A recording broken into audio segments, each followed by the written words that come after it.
Hello friends, जय श्री कृष्णा। आज मैं आपको नेक्स्ट सीरीज लेके आई हूँ एनटीपीसी एग्ज़ाम्स के लिए। फर्स्ट एंड सेकेंड फेज दोनों को एनालिसिस करने के बाद जितने भी कंप्यूटर के क्वेश्चंस आपके एनटीपीसी की एग्ज़ाम्स में पूछे जा रहे हैं उसके बेसिस पे मैंने ये वीडियोस बनाया है। इस वीडियो में मैंने सब कुछ कवर किया है। आफ्टर इस वीडियो को देखने के बाद आप सारी क्वेश्चंस को सॉल्व कर सकेंगे। I mean this video is the best for your NTPC exams. एक भी क्वेश्चंस आपका नहीं छूटेगा। तो लेट्स हमें स्टार्ट करते हैं कि इस आप आने वाले exams means second phase and third phase में किस किस तरह के क्वेश्चंस आ सकते हैं वो सारे सब हमने कवर किया है, टॉपिक वाइज कवर किया है। लेट्स स्टार्ट करते हैं। सबसे पहले हम देखते हैं कि कंप्यूटर क्या है। कंप्यूटर क्या है? एक इलेक्ट्रॉनिक डिवाइस है, ये सबको जानता है, जो कि डेटा को स्टोर करता है, रिट्रीव करता है एंड प्रोसेस करता है। रिट्रीव कैसे करता है? After processing. और क्या ये जो कंप्यूटर है दो चीज़ों से मिलकर बना है, हार्डवेयर एंड सॉफ्टवेयर। क्योंकि एक सीपीयू को सिर्फ हम कंप्यूटर नहीं कह सकते हैं, एक कीबोर्ड को सिर्फ हम कंप्यूटर नहीं कह सकते हैं। जैसे फॉर एग्जांपल्स, अगर पेन के सिर्फ कैप को हम कंप्यूटर पेन कहें तो it is not valid.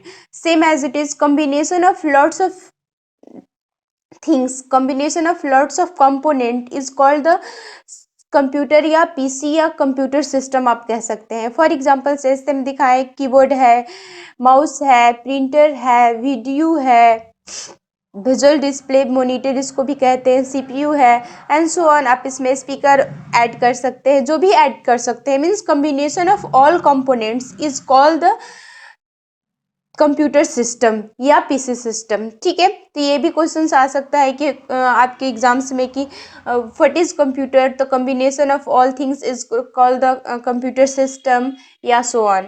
Next देखते हैं कि वर्किंग, ये कंप्यूटर आपका वर्क कैसे करता है। How to work the computer, तो ये आईपीओ प्रोसेस पे वर्क करता है। आईपीओ होता क्या है?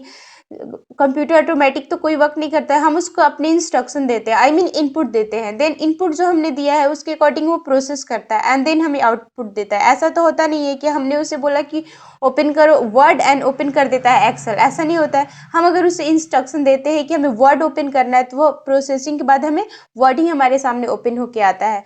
तो ये जो सारे प्रोसेसिंग होता क्या यहाँ पे है? System unit, I mean CPU में होता है।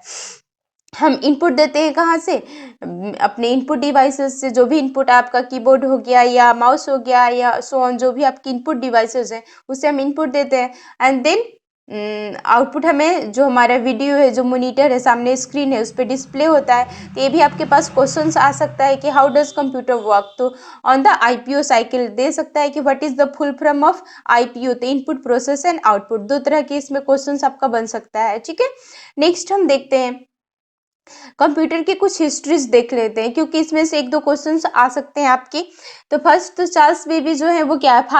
फादर ऑफ कंप्यूटर कहे जाते हैं, जो कि उन्होंने क्या इन्वेंट किया था? डिफरेंट इंजन का खोज किया था 1822 ईस्वी में। ये आपका क्वेश्चंस बन सकता है कि डिफरेंट इंजन का खोज किसने किया था? चार्ल्स बेबीज ने। एंड ये दो तरह के इंजन्स को खोज की कंप्यूटर में, एक तो डिफरेंट इंजन एंड दूसरा एनालिटिकल इंजन का खोज किया था इन्होंने। ये कब किया था?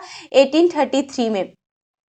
इसलिए इनको फादर ऑफ कंप्यूटर कहा जाता है। But modern father of computer किसको कहा जाता है? अल ट्यूरिंग को। अल ट्यूरिंग को क्या कहा जाता है? Father of modern computer. अगर आपके एग्जाम्स में क्वेश्चन में ये आता है कि what is the who is the father of modern computer, तो आप लिखेंगे अल ट्यूरिंग। एंड आता है कि फादर ऑफ ओनली कंप्यूटर, तो आप चार्ल्स बेबेज लिख सकते हैं। एबिकस, एबकस क्या है? एक फर्स्ट आपका डिवाइस, फर्स्ट कंप्यूटर बना जिससे क्या आप कर सकते थे? सिर्फ कैलकुलेटिंग किया जाता था। ये कब बना था? 450 बीसी में, आई मीन 450 बीसी में बना था। उसके बाद से पास्कलाइन आया, जो कि मैथमेटिकल एडिंग मशीन फर्स्ट जो हमारा सर्च हुआ था। अगर आपके एग्जाम्स में क्वेश्चंस में ये आ जाए कि फर्स्ट मैथमेटिकल डिवाइस कौन सा था, तो आपका था पास्कलाइन। एंड इन्वेक का क्या था? इलेक्ट्रॉनिक डिजिटल फर्स्ट कंप्यूटर था। ठीक है, जिसको हमने ये सारे डिटेल्स बना दी। ये हिस्ट्री था हमारे कंप्यूटर्स का। इसमें से एक या दो क्वेश्चंस आता है नेक्स्ट हमारा जनरेशन ऑफ कंप्यूटर बता देते हैं। जनरेशन ऑफ कंप्यूटर कब था? फर्स्ट जनरेशन ऑफ कंप्यूटर था हमारा 1940 से शुरू होकर के 1956 तक चला था, जिसमें क्या क्या इन्वेंट किया गया था? वैक्यूम ट्यूब का इन्वेंट किया था, जो कि बहुत ही बड़ा था वैक्यूम ट्यूब।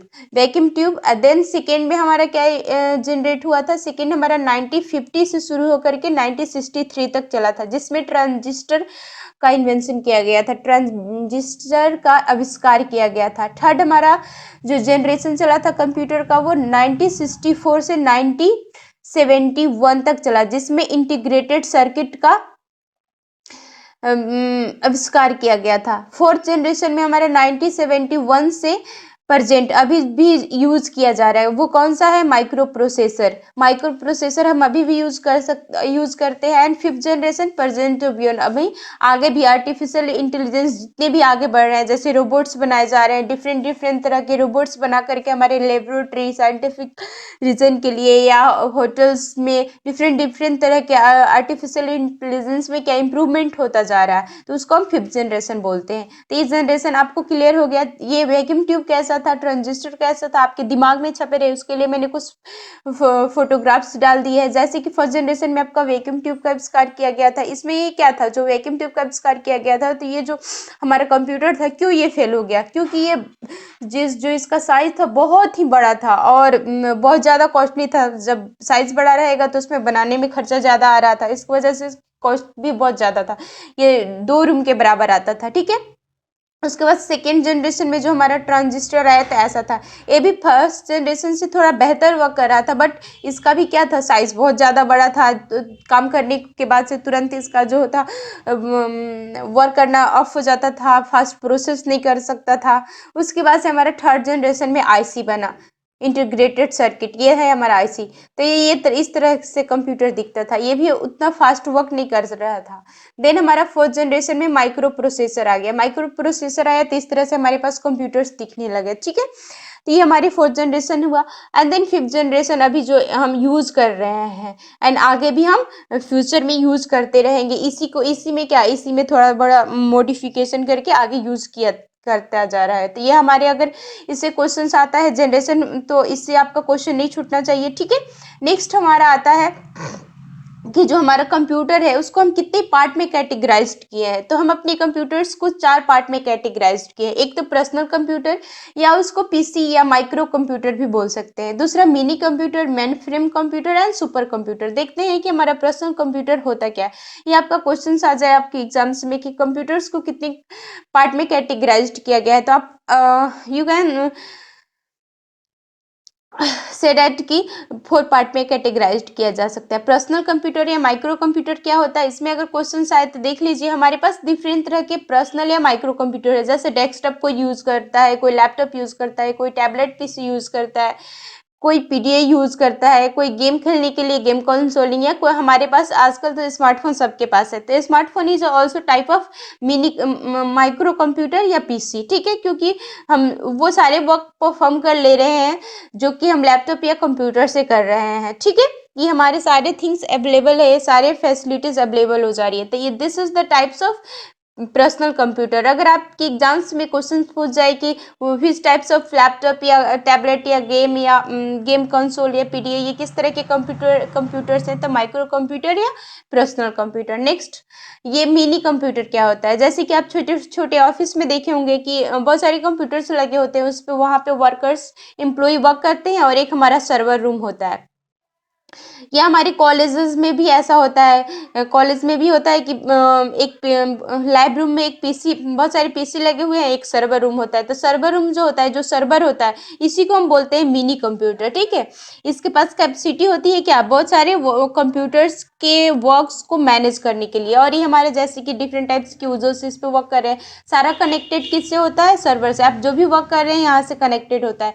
अगर इसमें ज़्यादा फैसिलिटीज़ नहीं प्रोवाइड की जाए, जो सर्वर से जितना एक्सेस करने के लिए फैसिलिटीज प्रोवाइड किया जाएगा, वही चीज आप यहाँ पे एक्सेस कर सकते हैं। ठीक है, तो ये इसको क्या जनरल पर्पस के लिए यूज किया जाता है मिनी कंप्यूटर को, छोटे छोटे ऑफिस के लिए या कॉलेजेस में इस तरह के आपको देखने के लिए मिल जाएगा। नेक्स्ट हमारा आ जाता है main frame computer. Main frame computer होता क्या है, मेन फ्रेम कंप्यूटर जो है वो लार्ज स्केल जॉब के लिए यूज किया जाता है, जैसे कि आपके डिफरेंट डिफरेंट विप्रो कंपनी हो गया या कोई भी कंपनी जो बड़ी बड़ी कंपनियां है वो क्या करता है, वो मेन फ्रेम कंप्यूटर यूज करता है कि उसके पास डेटा ज़्यादा है एंड उसके पास एम्प्लॉय ज़्यादा है, उस पर वर्कलोड ज़्यादा है, तो उसके पास अगर वो मिनी मेन फ्रेम कंप्यूटर को वर्क नहीं करता तो उसका जो डेटा है वो बहुत स्लो वर्क करेगा, प्रोसेस नहीं करे, उतना डेटा को स्टोर नहीं कर पाएगा।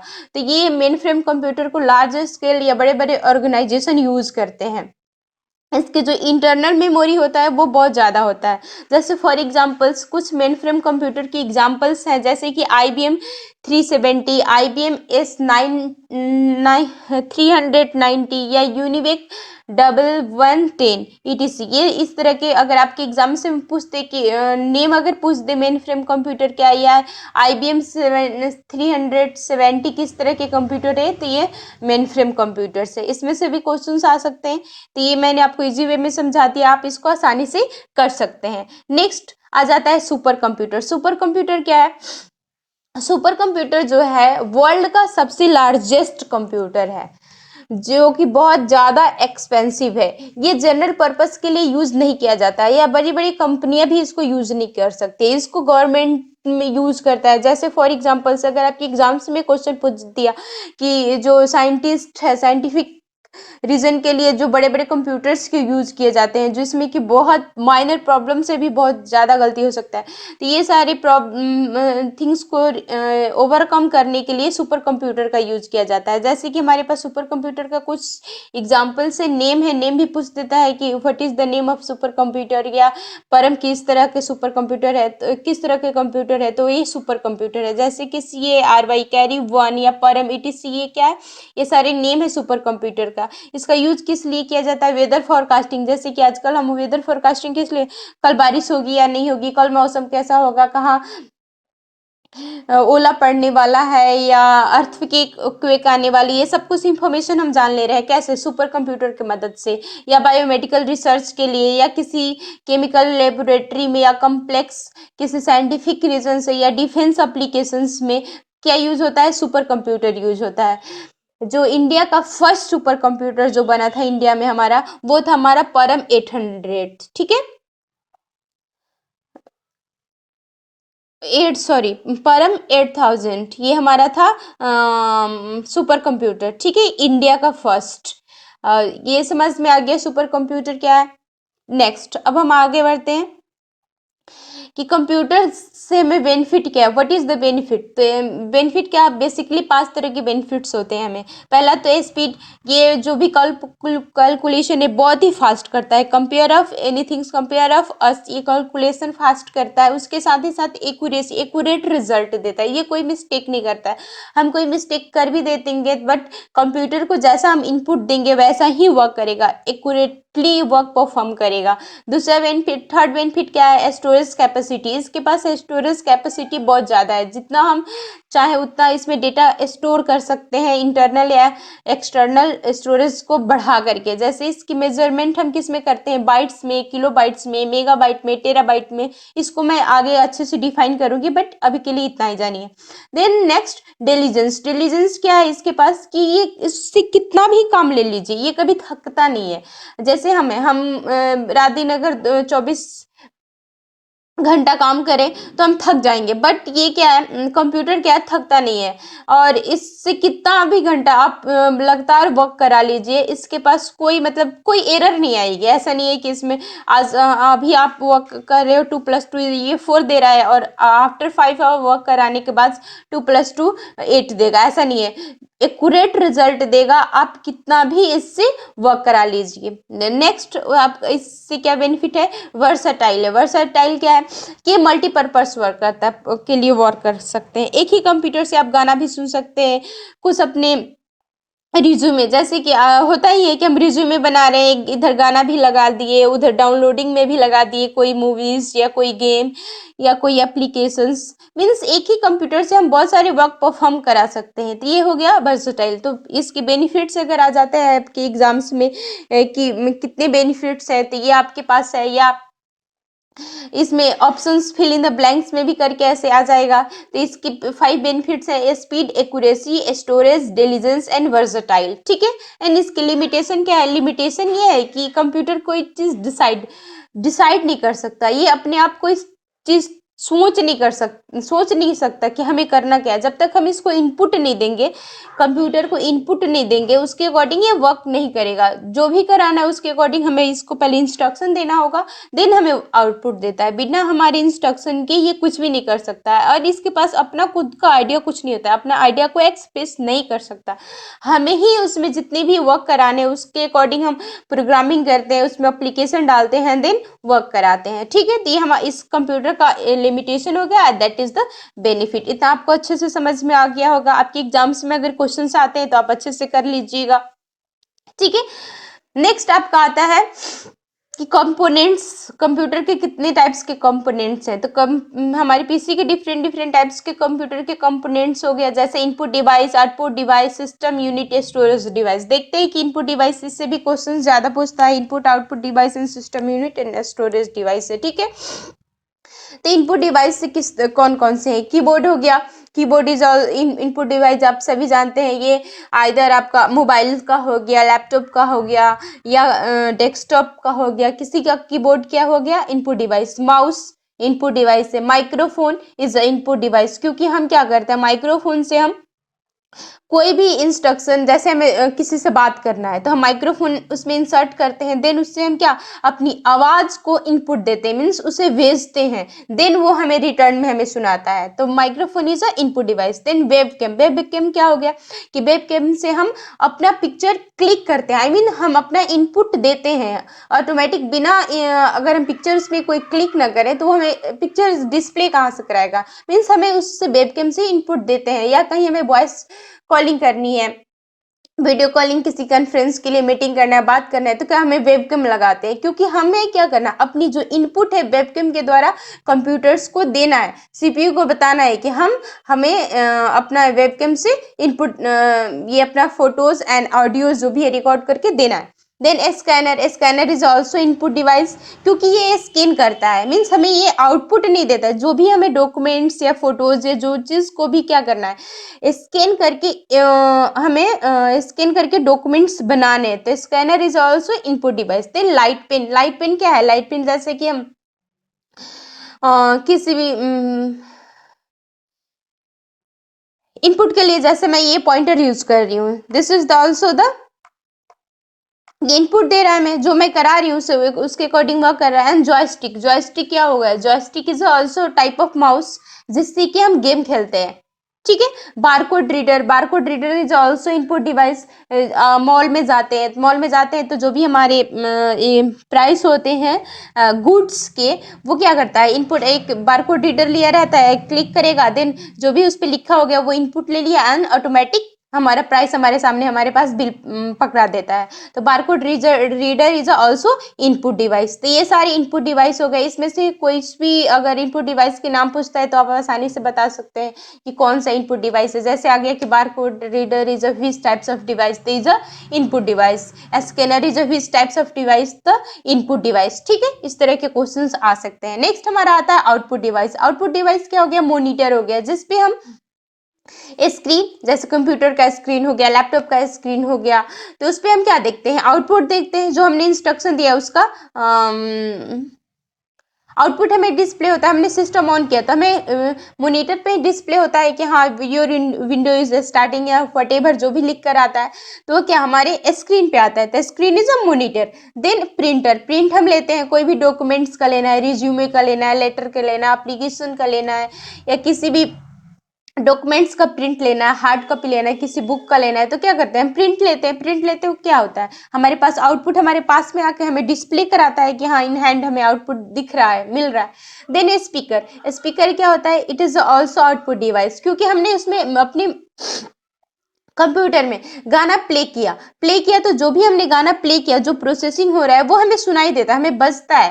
तो speaker is also output device. E paper is also output device. Because of that जो कुछ भी है हम उस पर देखते हैं कि हाँ ये दिस वन इज, ये हमारा लिखा हुआ है, मीन्स हमें विजुअली डिस्प्ले होता है, that is the input device, sorry output device. तो ये अगर इसमें से क्वेश्चंस आपका आ जाता है कि ई पेपर्स या मॉनिटर या प्रिंटर या speaker is which types of device, that is the output device. Next आपका क्वेश्चंस नेक्स्ट आपका आता है कंपोनेंट्स स्टोरेज डिवाइस। तो स्टोरेज डिवाइस किस तरह के होते हैं? दो तरह के होते हैं कंप्यूटर के पास, एक तो प्राइमरी एंड दूसरा सेकेंडरी। प्राइमरी जो हमारे डेटा को टेम्पोररी स्टोर करके रखता है, सेकेंडरी जो डेटा को परमानेंटली स्टोर करके रखता है। ठीक है, तो हम सेकेंडरी स्टोरेज डिवाइस को परमानेंटली डेटा स्टोरेज भी कह सकते हैं। तो सेकेंडरी स्टोरेज डिवाइस कौन कौन से होते हैं? एक तो होता है यूएसबी, इसको हम इसका फुल फॉर्म भी आ सकता है यूएसबी का, यूनिवर्सल सीरीज बस इसका फुल फॉर्म होता है। देन हार्ड डिस्क, इसका एचडी कहते हैं, एचडी का भी फुल फॉर्म आ सकता है hard disk. Optical disk, OD, memory card. देखते हैं यूएसबी किस तरह के होता है। यूएसबी की कैपेसिटी होती है 4 GB से लेकर के 256 GB एंड इससे भी मोर। आजकल तो बहुत ज्यादा आ गया है, कितने भी जीबी का डेटा आप ले सकते हैं। देन उसमें आप क्या कर सकते हैं? डेटा को स्टोर करा सकते हैं। डेटा को कैसे स्टोर करा सकते हैं? परमानेंटली, मीन्स आप अपने पेन ड्राइव में किसी भी डेटा को रखा, मीन्स यूएसबी को ही पेन ड्राइव कहते हैं। तो पेन ड्राइव में आपने या यूएसबी में कोई भी डेटा को आपने रखा, देन उसको कल भी देखिएगा तो उसमें रहेगा जब तक कि आप उसे डिलीट ना करें। तो ये आपके डेटा को परमानेंट स्टोर करके रखता है। ऐसा नहीं है कि आपने सिस्टम को बंद किया, अपने कंप्यूटर या लैपटॉप या मोबाइल को बंद किया एंड आपकी पेन ड्राइव में से या यूएसबी में से डेटा ऑटोमेटिक खत्म हो गया। ऐसा नहीं हो, जब तक आप इसे डिलीट नहीं करोगे तब तक आपका डेटा वही के वही रहेगा। देन उसके बाद से आपका आता है hard disc. Hard disk is also secondary storage device. ये क्वेश्चन आ सकता है कि what is the hard disk is which types of storage device, that is the secondary storage device and ये डेटा को परमानेंटली स्टोर करके रखता है। इसकी कैपेसिटी कितनी होती है? 40 GB से लेकर के 2 TB तक होती है। इवन इससे आजकल इससे भी ज्यादा हो सकता है। ये क्या होता है? हमारे कंप्यूटर्स में बिल्ट इन मीन्स पहले से ही अटैच्ड होके आता है आपका हार्ड डिस्क। इसको हम अलग से नहीं खरीद के नहीं लगाते हैं, ये हमारे कंप्यूटर में बिल्ट इन आता है। अगर आप चाहे तो इसको अलग से खरीद के लगा सकते हैं, जिसको हम पोर्टेबल हार्ड डिस्क कहते हैं। मीन्स इस हार्ड डिस्क को अगर हम अलग से लगाए तो इसको हम क्या कहते हैं? पोर्टेबल हार्ड डिस्क कहते हैं। ठीक है, इतना समझ में आ गया।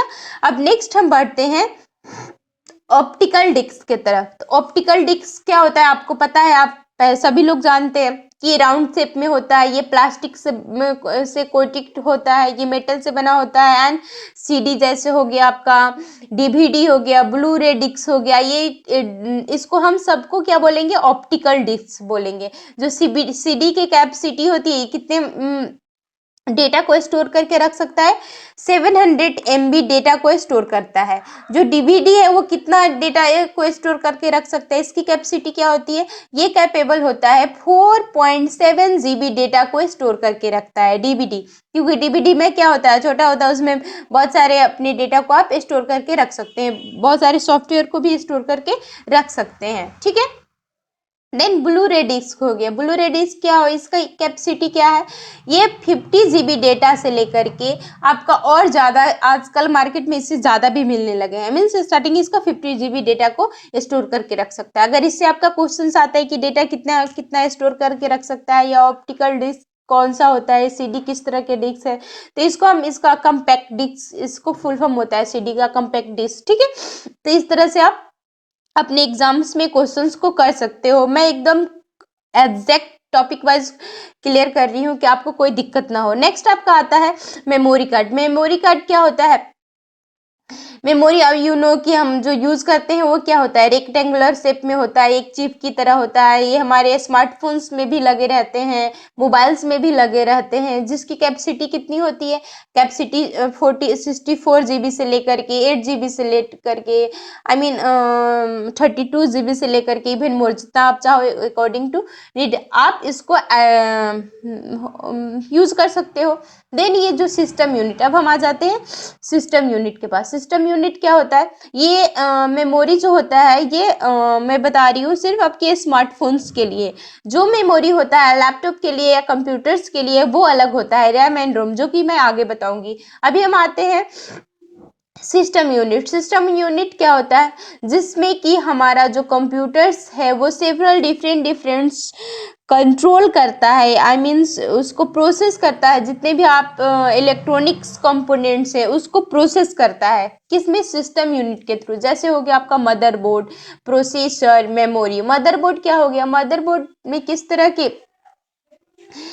तरह होता है, जब भी आप कंप्यूटर से या लैपटॉप खोलो तो उसमें देखोगे एक मदरबोर्ड होता है, उसमें डिफरेंट कलर्स के उसमें सर्किट्स लगे होते हैं, कोई red, blue, green, black colour के सर्किट्स लगे होते हैं। तो क्या मदरबोर्ड क्या है, एक सर्किट्स है, कॉमन सर्किट्स है, जिससे कि जितने भी हार्डवेयर हैं, जितने भी कंपोनेंट्स है कंप्यूटर्स के, वो उससे कनेक्टेड होते हैं, ठीक है। नेक्स्ट आपका प्रोसेसर, प्रोसेसर को ही हम बोलते हैं सीपीयू, ठीक है। प्रोसेसर, दो तरह के प्रोसेसर होते हैं एक साथ, लेकिन इसको सीपीयू का फुल फॉर्म क्या होता है, सेंट्रल प्रोसेसिंग या प्रोसेसर यूनिट, ठीक है। ये क्या करता है, हमारे इंस्ट्रक्शन को, कंप्यूटर के इंस्ट्रक्शन को, जो भी हमें इंस्ट्रक्शन देते हैं उसको अंडरस्टूड करता है एंड हमारे कंप्यूटर को बताता है कि आपके पास ये इंस्ट्रक्शन आया है और आपको ये काम करना है। जैसे कि हमने बोला कि हमें कंप्यूटर्स में गाना सुनना है, तो हमारे कंप्यूटर जो सीपीयू है वो प्रोसेस करेगा एंड बताएगा किसको गाना सुनाना है, यूजर्स जो है, ठीक है।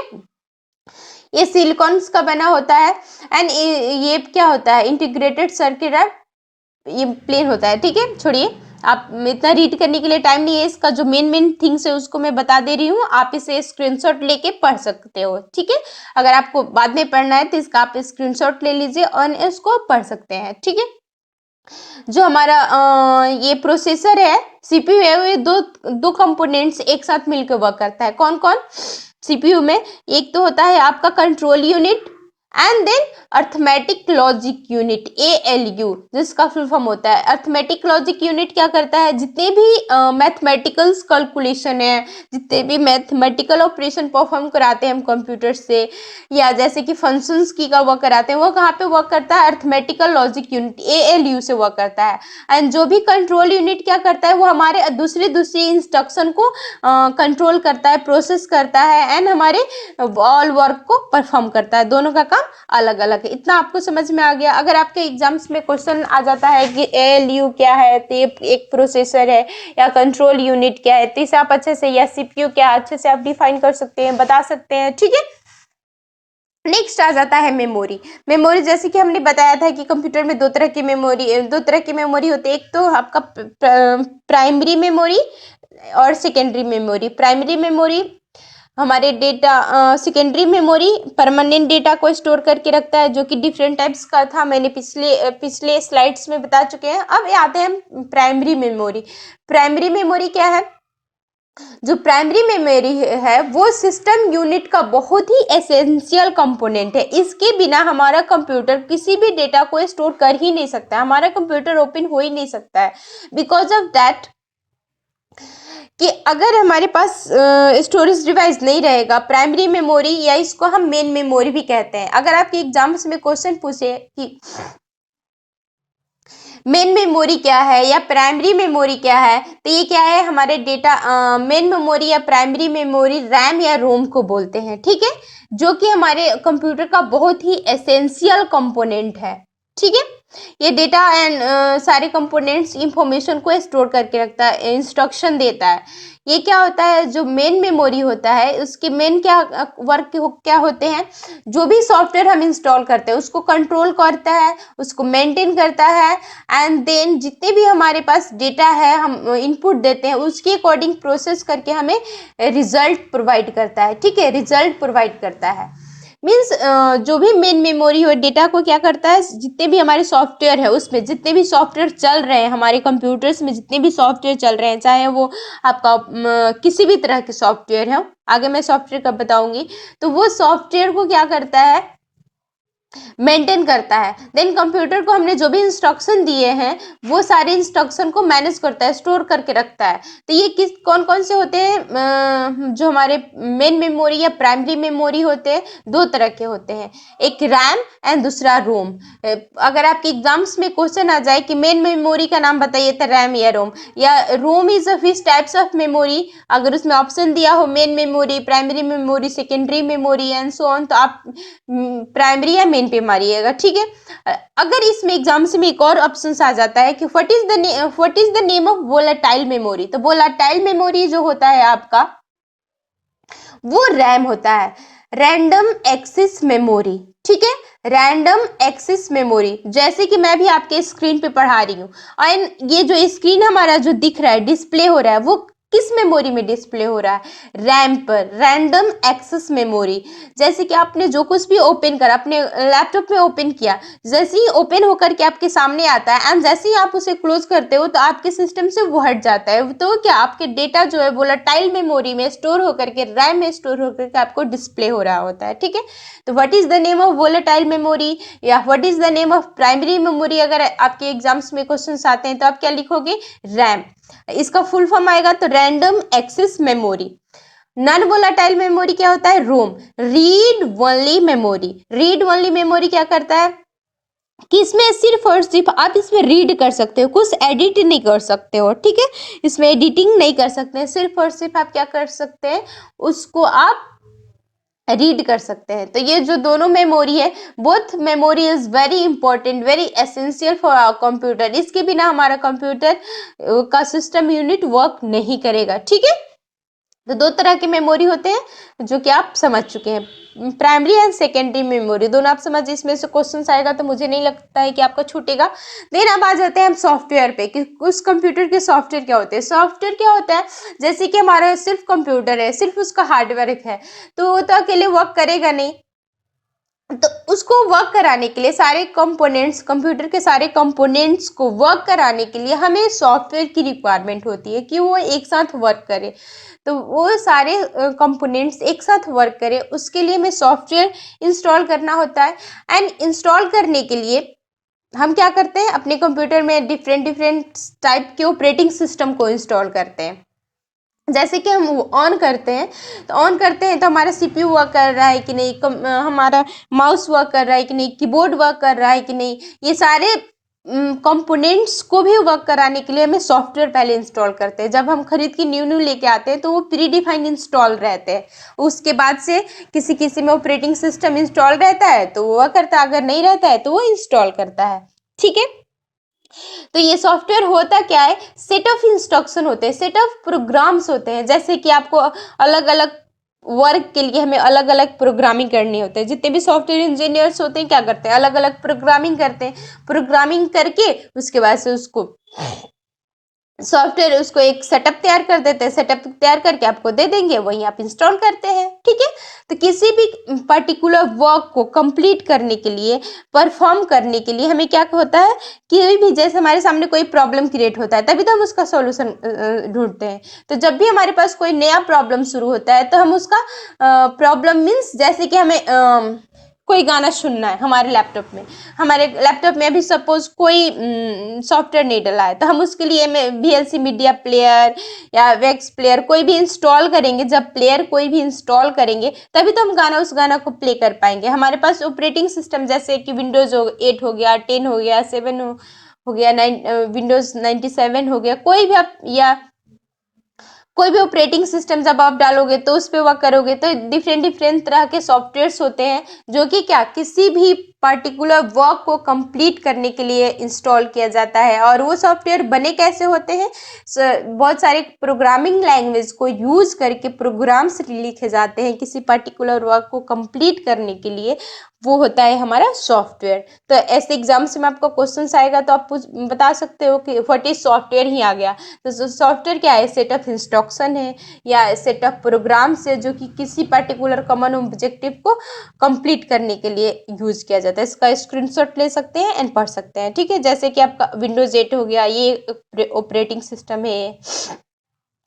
एंटीवायरस हो गया, ये आपका एक यूटिलिटी प्रोग्राम्स है। जैसे कि आगे आपका एग्जाम्स में कि एंटीवायरस किस तरह का सॉफ्टवेयर है, तो एक यूटिलिटी प्रोग्राम्स है, इसको आगे मैं डिफाइन करूंगी। पावर पॉइंट किस तरह का सॉफ्टवेयर है, तो ये एप्लीकेशन सॉफ्टवेयर है। एप्लीकेशन सॉफ्टवेयर को आजकल हम क्या बोल रहे हैं, ऐप, कि ऐप इंस्टॉल करना है, वो ऐप इंस्टॉल करना है। तो अलग अलग काम को करने के लिए अलग अलग एप्लीकेशन सॉफ्टवेयर बने हैं, ठीक है।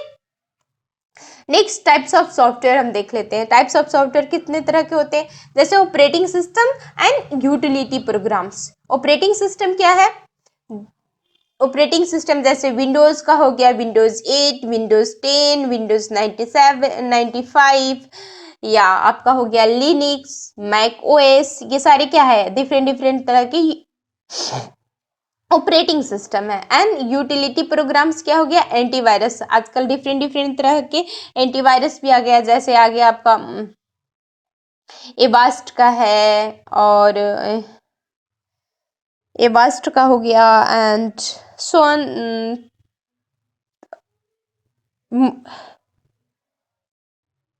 डिफरेंट डिफरेंट तरह के हो गया। सॉरी फॉर दिस, अभी याद नहीं आ रहा है मुझे।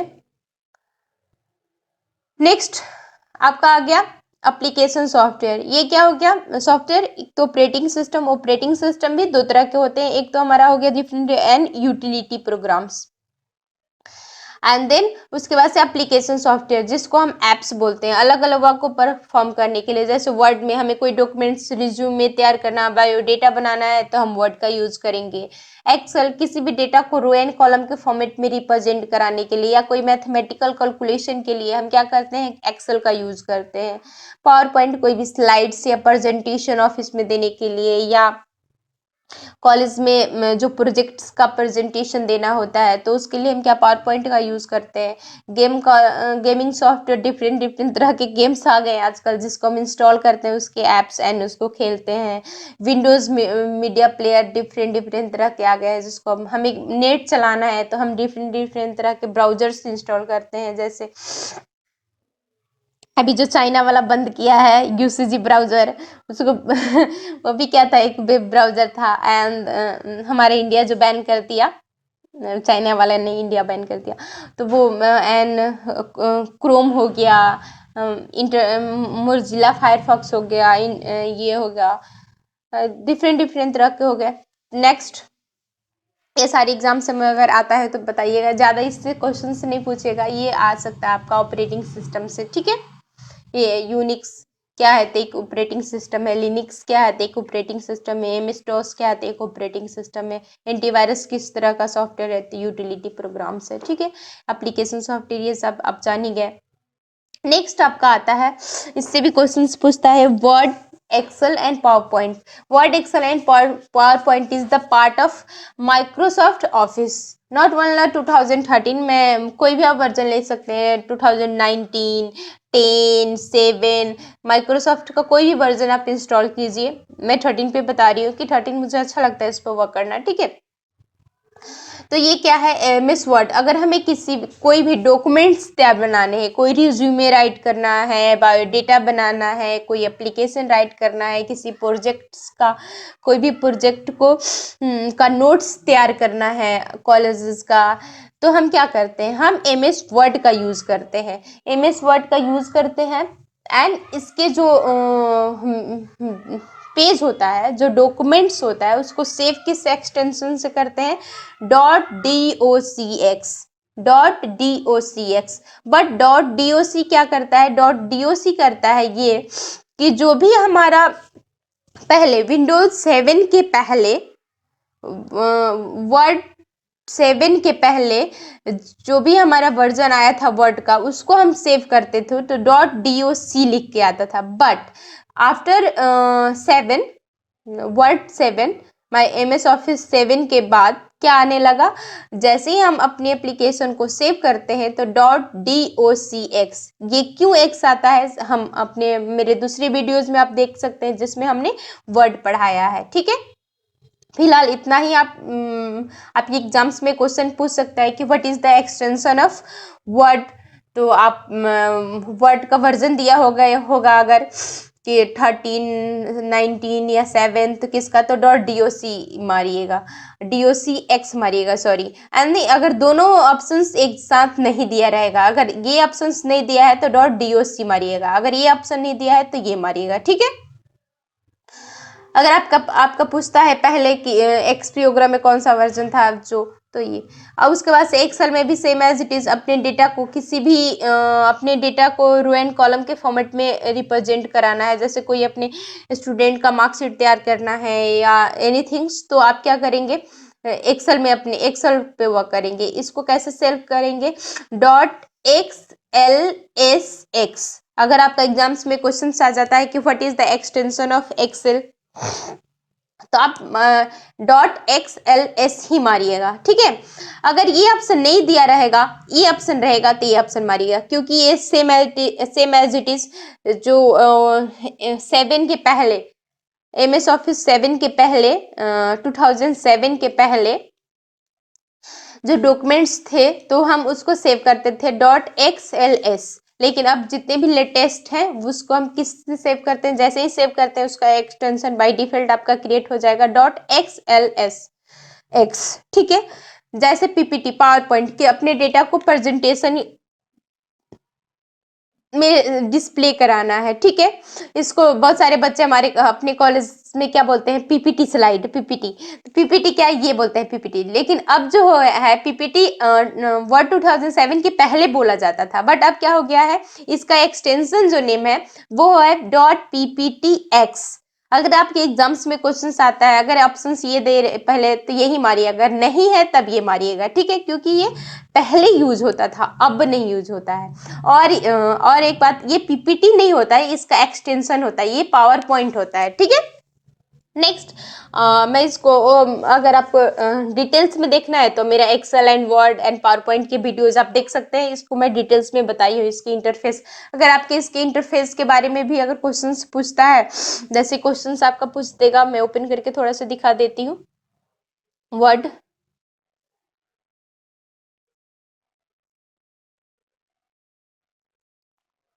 अगर आपके क्वेश्चंस आपके एग्जाम्स में पूछ देता है कि यदि इसका इंटरफेस के बारे में, कि ये पूछ देता है कि क्विक एक्सेस टूल बार कहाँ होता है, तो ये आपका हो गया क्विक एक्सेस टूल बार हो गया। एंड फाइल सेव कैसे करेंगे, तो फाइल में जा करके सेव पे क्लिक करेंगे, ठीक है, एंड देन उसका लोकेशन डालेंगे।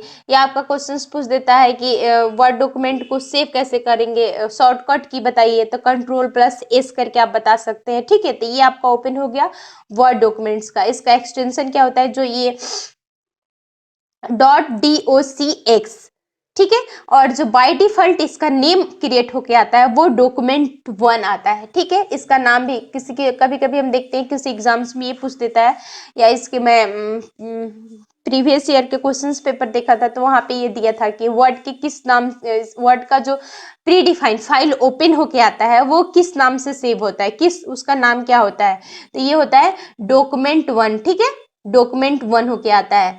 इतना समझ में आ गया। Same as it is Excel का भी फाइल का नेम दिखा देती हूँ कि एक्सेल का फाइल का नेम किस नाम से ओपन होकर के आता है बाय डिफॉल्ट जो है, क्योंकि एक्सटेंशन आप जान चुके हैं और ये क्वेश्चंस बेसिकली पूछता है, इसलिए मैं आपका बता दे रही हूँ कि आपका टाइम, मतलब अगर ऐसे एग्जाम्स में आ जाए तो आपका क्वेश्चन छूटे नहीं, क्योंकि मैं इस वीडियो में वही चीज कवर कर रही हूँ कि जो आपके एग्जाम्स में आएंगे। इसका आता है बुक 1 करके, ठीक है, बुक 1, बुक 2, बुक 3, इसके अकॉर्डिंग आप अपने अकॉर्डिंग इसका नाम चेंज कर सकते हैं, बट बाय डिफॉल्ट जो है इसका बुक 1 दिखाता है, ठीक है। एंड आपका एक्सेल का क्या डिस्प्ले करता है, एक्सेल का डिस्प्ले करता है, सॉरी, पावर पॉइंट का क्या डिस्प्ले करता है, पावर पॉइंट का आपका डिस्प्ले करता है प्रेजेंटेशन 1, प्रेजेंटेशन 2, मतलब so on, by default presentation 1 करके आता है। इतना समझ में आ गया आपको? मुझे नहीं लग रहा है कि इसमें आपको कोई डाउट्स होगा, ठीक है। इसमें डाउट्स होगा वर्ड का वर्ड document1, एक्सेल का book 1 and presentation power point का प्रेजेंटेशन 1। It is clear? इसमें से अगर क्वेश्चन इतना ही आएगा, अगर आएगा तो इसको छोड़िएगा नहीं, 100% करके आइएगा, ठीक है। नेक्स्ट आपका हो जाता है, अब कंप्यूटर नेटवर्क्स के बारे में आ जाते हैं। अब नेटवर्क्स होता क्या है, हमें नेटवर्क्स, कंप्यूटर नेटवर्क्स की रिक्वायरमेंट के ऊपर ही, जैसे कि आप एक साथ 2-3 कंप्यूटर वर्क कर रहे हैं, 1 2 3 4 5, लेकिन हमें क्या करना है, एक सारे 2-3 कंप्यूटर्स के डेटा को, 2 कंप्यूटर या 3 कंप्यूटर्स के डेटा को आपस में इंटरचेंज कराने हैं, ठीक है। तो वो कैसे इंटरचेंज करेगा? एक तो ऑप्शन है क्या करेंगे उसको, कैसे इंटरचेंज कराएंगे आपस में, तो वो इसी प्रॉब्लम को सॉल्व करने के लिए कंप्यूटर नेटवर्क्स बना। तो कंप्यूटर नेटवर्क्स को हम किस लिए यूज करते हैं, collection of 2 and more computers को एक साथ कनेक्ट करने के लिए, किस लिए कनेक्ट करेंगे, उसकी इंफॉर्मेशन को शेयर करने के लिए, आई मीन्स एक दूसरे में बांटने के लिए। जब हम यूज करते हैं तब हमारा नेटवर्क्स वहां पे वर्क करता है। तो नेटवर्क क्या होता है, नेटवर्क का मेन काम होता है कि एक से दूसरे, दूसरे से तीसरे कंप्यूटर्स को एक साथ कनेक्ट करके इंफॉर्मेशन को एक दूसरे से शेयर करना। ठीक है, तो ये हम कंप्यूटर के नेटवर्क्स कितने आर्किटेक्चर्स में डिवाइड है इसे हम देख लेते हैं। तो ये आ जाता है client server architecture, peer to peer architecture and hybrid architecture. इसका नाम आपकी एग्जाम्स में आएगा क्योंकि एक नेटवर्किंग से क्वेश्चंस आता ही आता है। ठीक है, तो ये आ जाता है क्लाइंट सर्वर आर्किटेक्चर क्या होता है, इसको हम देख लेते हैं फिगर के थ्रू। जैसे एक आपका सर्वर हो गया एंड अलग अलग क्या हो गया, ये क्लाइंट्स हो गए, अलग अलग आपका यूजर्स हो गए। तो क्या करता है, हम क्लाइंट्स क्या करता है, सर्वर को रिक्वेस्ट भेजता है कि मुझे ये चीज देखना है या ये मुझे ये डेटा चाहिए, पर्टिकुलर स्टूडेंट का मुझे डेटा देखना है। तो क्या करता है सर्वर, सर्वर अकॉर्डिंग टू जो इंस्ट्रक्शन दिया रहता है यूजर उसके अकॉर्डिंग प्रोसेस करता है एंड देन इंफॉर्मेशन को वापस रिटर्न कर देता है। तो ये इसको हम कहते हैं client server architecture. Means client अपने रिक्वेस्ट को सर्वर को दिया, सर्वर उसके अकॉर्डिंग प्रोसेस किया एंड देन जो भी क्लाइंट ने रिक्वेस्ट किया था उसके अकॉर्डिंग वो अपने डेटा को रिटर्न कर दिया, उसके इंफॉर्मेशन को रिटर्न कर दिया। तो इससे बहुत सारे क्लाइंट्स जुड़े होते हैं क्या, एक ही सर्वर से, और वो अपना अपने अकॉर्डिंग टू नीड डेटा को एक्सेस करते हैं सर्वर से एंड सर्वर उसके अकॉर्डिंग क्लाइंट तक डेटा को पहुंचाता है। मीन्स उसके जानकारी को पहुंचाता है कि वो क्या करना चाहता है, क्या देखना चाहता है, क्या स्टोर करना चाहता है। ठीक है, तो इसको हम कहते हैं client server architecture in computer networking. दूसरा आ जाता है peer to peer architecture. Peer to peer architecture क्या होता है, कहीं कहीं आप गए हैं और देखे होंगे सर में कि आपने प्रिंट किया है ना, जैसे कैफे में जाते हैं तो क्या आपने प्रिंट वहां से दबाया और आपका प्रिंटर वहां पे प्रिंट होके वो पेज आ गया। तो क्या होता है कि एक ही कंप्यूटर से प्रिंटर जुड़ा होता है, स्कैनर जुड़ा होता है एंड बहुत सारे थिंग्स आपने देखा होगा कि जुड़े होते हैं। तो क्या होता है कि आपने एक ही कंप्यूटर से बहुत सारे वर्क को परफॉर्म कर रहे हैं, तो इसको क्या कहते हैं, पीयर टू पीयर कनेक्शन कहते हैं, पीयर टू पीयर आर्किटेक्चर कहते हैं कि एक ही कंप्यूटर से बहुत सारे कंपोनेंट जुड़े हुए हैं और सारे कंपोनेंट आपस में वर्क कर रहे हैं। ऐसा नहीं है कि वो कंपोनेंट्स आपस में नहीं वर्क कर रहे हैं। इस कंप्यूटर से आप अगर प्रिंट लेना चाहें तो यहाँ पे प्रिंट ले सकते हैं, इस कंप्यूटर से अगर आप स्कैन करना चाहें तो इस स्कैनर से स्कैन कर सकते हैं। मीन्स जितने भी वहाँ पे कंप्यूटर्स हैं उससे सारे जितने भी कंप्यूटर के कंपोनेंट्स हैं, हार्डवेयर हैं, वो आपस में जुड़े हुए हैं। तो उसको क्या कहते हैं, पीयर टू पीयर कनेक्शन। अगर आपके एग्जाम्स में इससे क्वेश्चंस आता है, घुमा फिरा के क्वेश्चंस देता है, तो आप इसे अच्छे से कर लीजिएगा। ठीक है, नेक्स्ट आता है आपका हाइब्रिड आर्किटेक्चर। हाइब्रिड आर्किटेक्चर होता क्या है, बोथ जो आपका क्लाइंट सर्वर आर्किटेक्चर था and peer to peer architecture था, दोनों को आपस में क्या करता है, सर्वर के थ्रू कनेक्ट कर दिया जाता है। ठीक है, कनेक्ट कर दिया जाता है तो क्या होगा, जो भी रिक्वेस्ट करेगा ये क्लाइंट्स, वो क्या होगा, सारे कंपोनेंट्स जितने भी कंप्यूटर के कंपोनेंट्स है सब वर्क करेंगे। वो किसके थ्रू, यहाँ पे एक पोर्ट्स लगा करके उसको ऐड कर दिया जाता है। इसको डिटेल्स में देखने के लिए मेरे दूसरे वीडियो नेटवर्किंग का आप देख सकते हैं। ठीक है, इतना समझ में आ गया। तो इसको हम कहते हैं हाइब्रिड कंप्यूटर। तो अगर आपके हाइब्रिड कंप्यूटर से भी कोई क्वेश्चंस पूछेगा तो आप आसानी से बता सकते हैं। तो क्या होता है, वापस में सारे कनेक्ट होते हैं, कहीं से भी कोई भी रिक्वेस्ट करेगा सारे कंपोनेंट आपस में एक दूसरे से जुड़े रहते हैं और सारे कंपोनेंट्स वर्क भी करते हैं। कोई भी क्लाइंट, कोई भी यूजर्स अपना प्रिंट मीन्स प्रिंट निकालना है, स्कैनिंग करना है, जो भी करना है, कोई स्पीकर लगा है, कोई गाना बजाना है तो आप कर सकते हैं। ठीक है, तो ये होता है आपका हाइब्रिड कंप्यूटर। नेक्स्ट अब हम आ जाते हैं नेटवर्किंग के कुछ रूल एंड रेगुलेशंस के बारे में। जैसे इससे भी आपका क्वेश्चन पूछ सकता है, तो मैं इसको थोड़ा सा अच्छे से डिफाइन कर लेती हूँ कि ये जो आपका नेटवर्किंग का टाइप्स है वो कैसे, कितना मीटर्स तक वर्क करेगा, क्योंकि इस तरह के एग्जाम्स में, एनटीपीसी के एग्जाम्स में इस तरह के क्वेश्चंस देखे जा चुके हैं कि ऐसा पूछता है। ठीक है, जैसे आ गया आपका पैन, पर्सनल एरिया नेटवर्क, इसका फुल फॉर्म होता है, इसका फुल फॉर्म आपके एग्जाम्स में पूछ सकता है। या पैन का एग्जांपल जैसे कि ब्लूटूथ, ये कितना दूर में वर्क करता है, तो ये 1 मीटर या स्क्वायर मीटर में वर्क करता है। 10 मीटर जैसे कि कोई रूम हो गया, 100 मीटर कोई बिल्डिंग हो गया, 1 किलोमीटर कोई कैंपस हो गया। इतने दूर में किस तरह के नेटवर्क्स वर्क करता है, लैन, लोकल एरिया नेटवर्क, जैसे कि प्रिंटर्स हो गया। ठीक है, नेक्स्ट मैन, मैन का फुल फॉर्म क्या होता है? Metropolitan area network. ये कहाँ पे वर्क करता है? 10 किलोमीटर्स, जैसे कि कोई सिटी हो गई, एक सिटी के अंदर मेट्रोपोलियन नेटवर्क एरिया वर्क करता है। फॉर एग्जांपल जैसे कि cable of TV networks, TV के नेटवर्क्स क्या होते हैं, एक सिटी में अच्छे से वर्क करते हैं, एंड इसको हम बोलते हैं मैन। ठीक है, मैन का फुल फॉर्म क्या होता है? Metropolitan network area. आपके एग्जाम्स में इससे क्वेश्चंस पूछे जा सकते हैं। ठीक है, देन नेक्स्ट आता है 100 किलोमीटर, जैसे कि कोई कंट्री। 1000 किलोमीटर, जैसे कि कोई कॉन्टिनेंट। तो इसमें कौन सा एरिया वर्क करता है, किस तरह के नेटवर्क्स वर्क करते हैं? तो वैन, world wide area network, wide area network, वैन वाइड एरिया नेटवर्क, इसका फुल फॉर्म होता है। जैसे फॉर एग्जांपल्स इंटरनेट। और इससे ज्यादा दूरी में वर्क कराने के लिए आपके नेटवर्क्स को क्या प्लैनेट्स पे या अदर्स के लिए जितने भी सोन वर्क कराने के लिए क्या हम यूज करते हैं? इंटरनेट का ही यूज करते हैं। तो ये सारे आपका क्लियर हो गया कि इसके डिस्टेंस कितने हैं, इसके लोकेट सन कहाँ कहाँ पे वर्क कर सकता है आपको समझने के लिए, एंड उस पे कौन कौन से नेटवर्क यूज करते हैं। तो पैन का यूज कहाँ होता है, उसका एग्जांपल्स, एंड वो कितने मीटर्स में किस लोकेशन में वर्क कर सकता है, ये आपको अच्छे से क्लियर हो गया। मुझे नहीं लगता है कि दोबारा समझाना होगा। अगर आपको अच्छे से समझ में नहीं आया तो इसको स्क्रीनशॉट ले लीजिए एंड बाद में पढ़ते रहिएगा। ठीक है, क्योंकि ये वीडियो ज्यादा लंबा हो जाएगा, इसलिए मुझे फास्ट बढ़ना है। नेक्स्ट आपका आता है कुछ में एग्जाम्स, इसमें जो फर्स्ट फेज सेकेंड फेज में जो एग्जाम्स हुए आपके एनटीपीसी से, उसमें क्वेश्चन ये सब पूछे गए हैं। कुछ एब्रीवेशन है आपके कंप्यूटर से रिलेटेड जो कि पूछा जा चुका है इसी साल। तो मैं इसको सोची कि आपको मैं कुछ एक दो क्वेश्चन शेयर कर देती हूँ। कुछ ज्यादा क्वेश्चन नहीं है, कुछ ही क्वेश्चन है। ठीक है, तो पहला क्वेश्चन है कि आईपीएस का जो है एब्रीवेशन क्या होता है, उसका कंप्यूटर में फुल फॉर्म क्या होता है? आईएसपी। तो आईएसपी किस लिए यूज किया जाता है? जैसे यहाँ पे बहुत सारे ऑप्शन दिया है, मैं सारे ऑप्शंस नहीं पढ़ूंगी, जो है इसका आंसर एग्जैक्ट वही पढ़ूंगी। जैसे internet service provider is the full form of the, is the abbreviation या फुल फॉर्म उसको बोला जाता है। ठीक है, तो उसको एब्रीवेशन भी बोलते हैं। इसका फुल फॉर्म क्या होता है? आईएसपी का इंटरनेट सर्विस प्रोवाइडर। लैन का फुल फॉर्म क्या होता है? LAN। लैन का क्या होता है?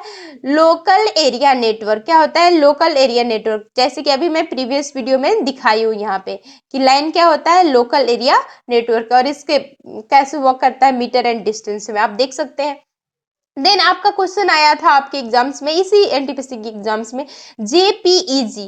जेपीईजी का फुल फॉर्म क्या होता है? तो जेपीईजी का फुल फॉर्म होता है joint photographic experts group, joint photography experts group. Next आपका क्वेश्चन आया था आईएसडीएन का फुल फॉर्म क्या होता है? आईएसडीएन का फुल फॉर्म क्या होता है? तो इसका फुल फॉर्म होता है इंटीग्रेटेड सर्विस डिजिटल नेटवर्क। क्या होता है? Integrated service digital network. इसका फुल फॉर्म होता है इंटीग्रेटेड सर्विस डिजिटल नेटवर्क। ठीक है, नेक्स्ट और भी क्वेश्चंस देख लेते हैं। इसका फुल फॉर्म क्या होता है? यूआरएल का फुल फॉर्म क्या होता है? तो इसका फुल फॉर्म होता है uniform resource locator, uniform resource locator. GUI का फुल फॉर्म क्या होता है? Graphical user interface. ये क्वेश्चन आ चुका है। आस्की, ASCII, आस्की का फुल फॉर्म क्या होता है?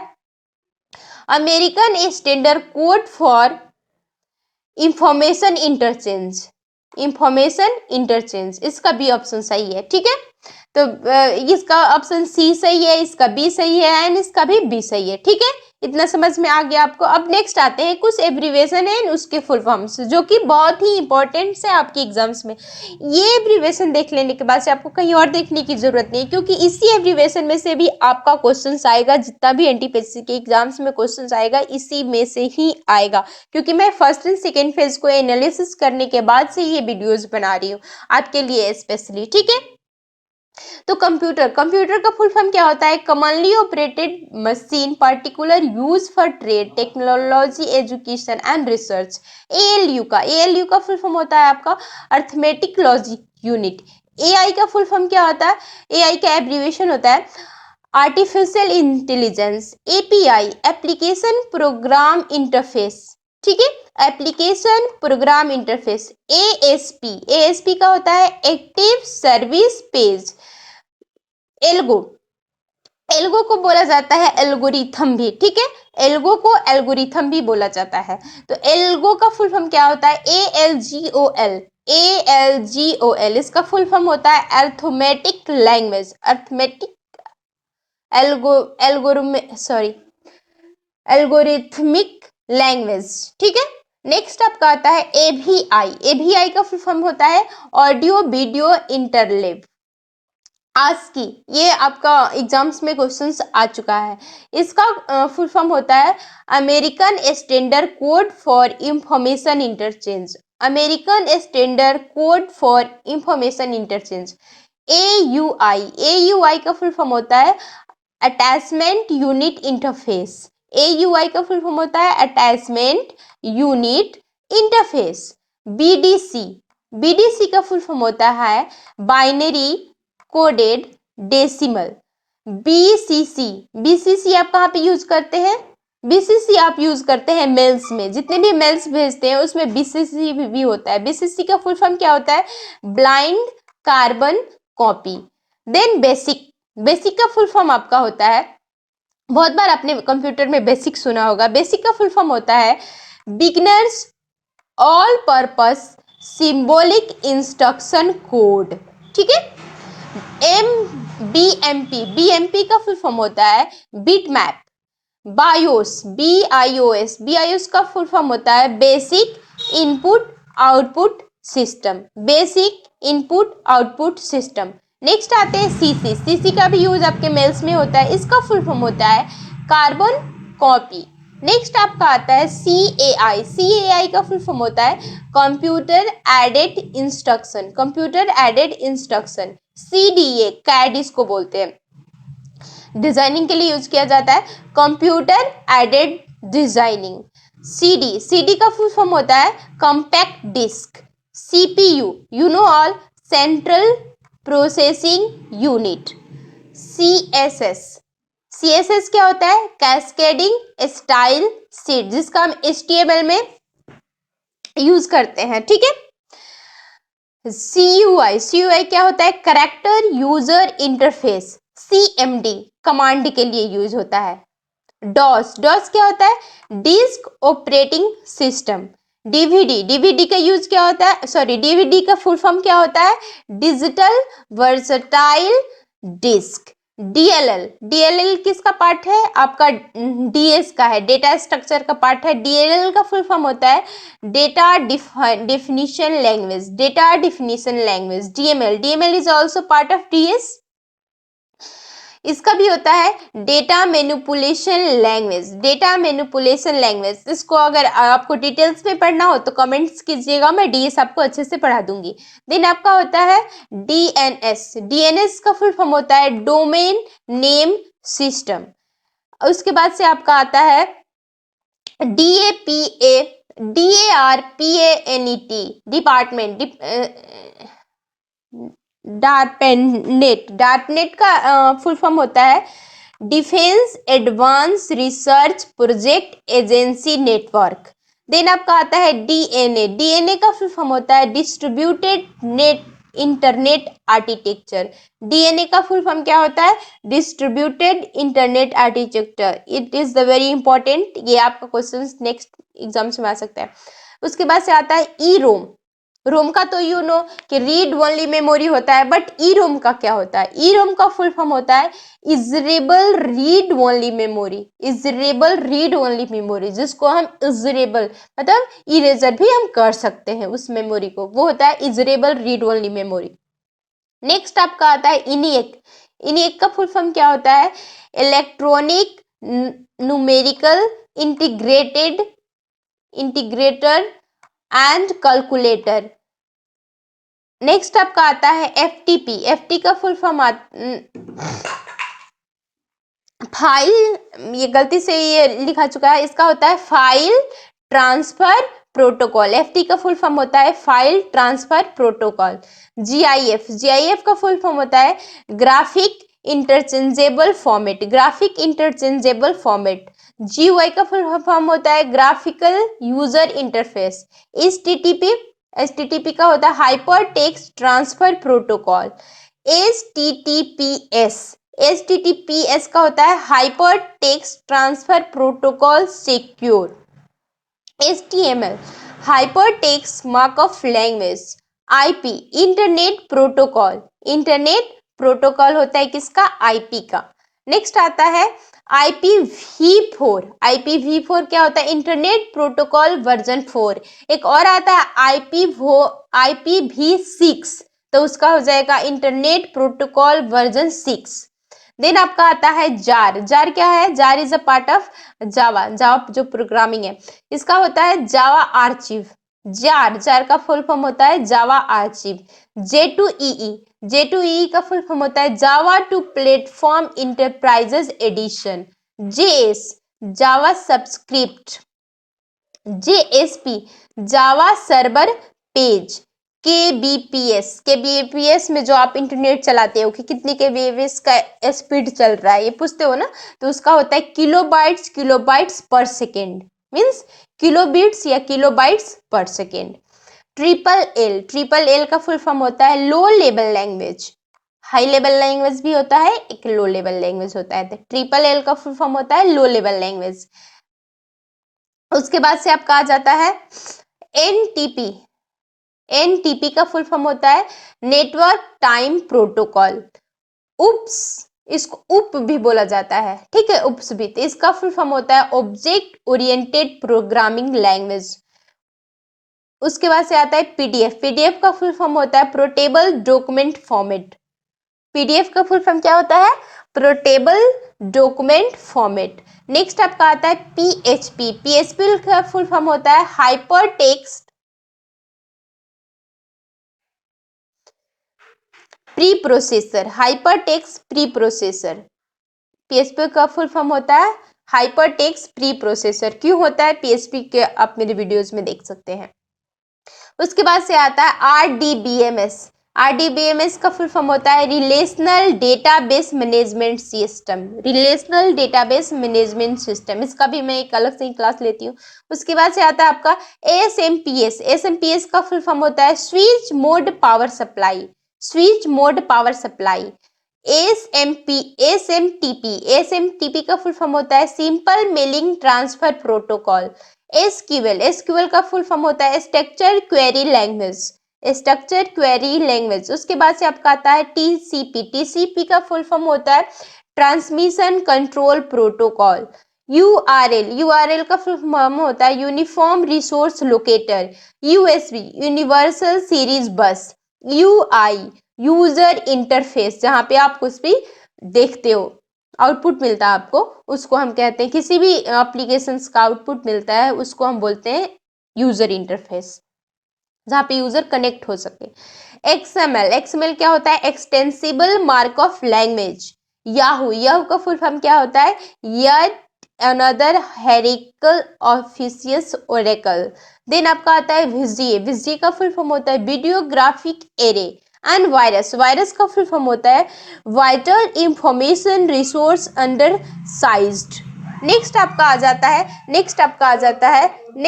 आ जाता है basic unit of memory measurements. इसको मैं बता देती हूँ डिटेल्स में कि जो बेसिक मेमोरी मेजरमेंट्स हैं उसको आप कैसे मापते हैं, ठीक है।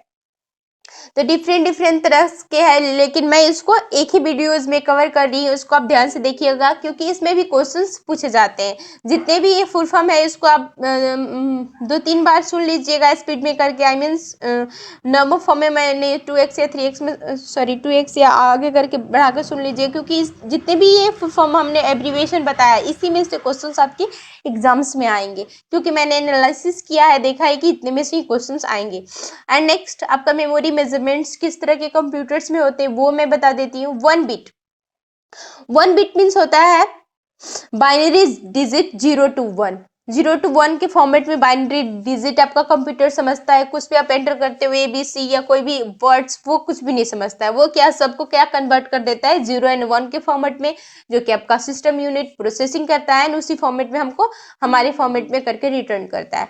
तभी आ जाता है कैसे करता है, क्या करता है, उसको मैं अपने लेक्चर्स में समझाई हूँ। ये आपके एग्जाम से रिलेटेड है, तो जो एग्जाम्स में आएगा उसी टॉपिक पे सिर्फ और सिर्फ मैं बात करी हूँ। तो ये 4 बिट में क्या होता है 1 nibble. 8 bit is equal to 1 byte. And 1 byte होता है, एंड 1024 बाइट इक्वल टू होता है 1 KB। KB को हम बोलते हैं kilobyte, and 1024 KB equal to होता है 1 MB। MB equal to megabyte, and 1024 MB equal to होता है 1 GB। GB equal to gigabyte, and 1024 GB equal to होता है 1 TB। TB means terabyte, and 1024 TB equal to होता है 1 PB। PB means petabyte, and 1024 PB equal to होता है 1 EB means exabyte, and 1024 EB equal to होता है 1 ZB means zettabyte.